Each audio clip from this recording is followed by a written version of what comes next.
Alright guys, so let's go over some Culebra, Puerto Rico tips and tricks. This isn't going to be a real fancy video, but it's going to tell you what you need to know. My name is Kolb. I'm a professional tour guide and charter boat captain out here and a resident of Culebra, Puerto Rico, so it makes me qualified to record this video. First tip and trick is that if you're going to come here, I would not recommend coming here on Monday or Tuesday. If you come on either of those days, you're going to be very limited in terms of like restaurants and bars. Lots of things are closed on those 2 days.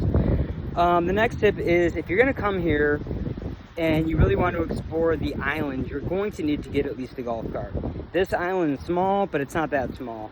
And so there's no Uber. There are taxis.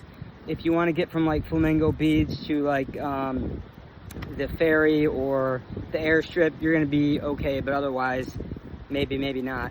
The next thing I'd like to talk about is snorkel spots. Everybody says Tamarindo. No, Tamarindo is popular for the same reason Flamingo is popular.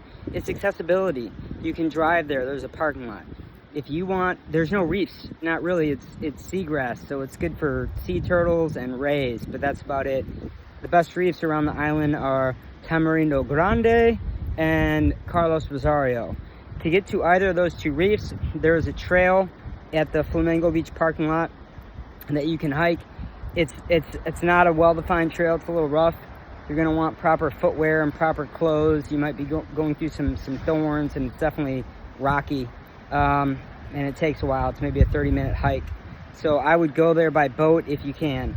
And the other thing, the last thing I'm going to mention, I'll do a couple different series on this topic, and I'll link them below, part 1, part 2, part 3, and etc.